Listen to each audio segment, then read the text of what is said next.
All right, so I'm back with just a few more quick Pauper deck techs.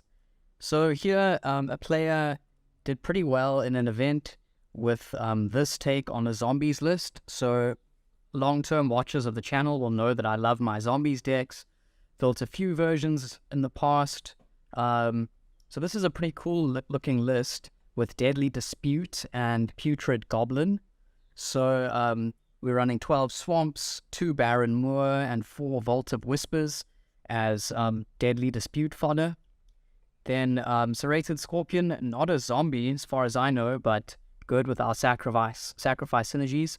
1 black for a 1/2. When it dies, it deals 2 damage to each opponent and you gain 2 life. Shambling Ghast is more sacrifice synergy. It's a 1 mana zombie, 1/1. It says when it dies, choose 1. Either target creature an opponent controls gets -1/-1 until end of turn, or creates a treasure token. Okay, then the All-Star Carrion Feeder, 1 black for a 1/1, can't block, and it's sacrifice outlet, so it says sacrifice creature, put a +1/+1 counter on Carrion Feeder. Then we are using 3 copies of Putrid Goblin from the Mogwarts deck, 2 for a 2/2 persist. When it dies, if it had no -1/-1 counters on it, return it to the battlefield with a -1/-1 counter. So good with all of our sacrifice effects.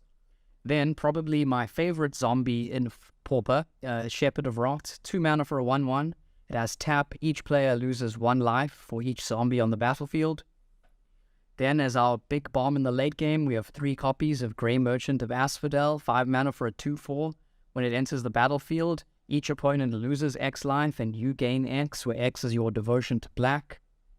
Then one of the strongest zombie payoffs, it's Gem Palm Polluter, 6 mana for a 4/3 with cycling for a cost of 2 black. And it says when you cycle it, you may have target player lose 1 life for each zombie on the battlefield. Then we have Ghoul Caller's Chant, 1 black for a sorcery, choose 1. Return target creature from your graveyard to your hand, or return 2 target zombies from your graveyard to your hand. Okay, we also have Crawl from the Cellar, 1 black for a sorcery, return target creature from your graveyard to your hand, put a +1/+1 counter on up to 1 target zombie, and it has flashback for 4. Okay, then alongside Deadly Dispute, we have Village Rites, 1 black, as an additional cost, sack a creature, draw 2 cards, and that obviously has great synergy with Feign Death. 1 black for an instant, until end of turn, target creature gains. When this creature dies, return it to the battlefield tapped, under its owner's control with a +1/+1 counter on it, and those +1/+1 counters obviously very nicely counteract the -1/-1 counters on the Putrid Goblin. And then we have 1 copy of Dirge of Dread, 3 mana for a sorcery. It says all creatures gain fear until end of turn, so fear means they can't be blocked except by artifact creatures and or black creatures. Then Dirge of Dread also has cycling for 2. It says when you cycle it, you may have target creature gain fear until end of turn. So quite a nice way of just making our creatures hard to block to punch through those final points of damage. So I'm keen to play this list more. I encourage you to do the same. If you have any ideas for it, please let me know. As always, thanks for watching, and I'll see you next time.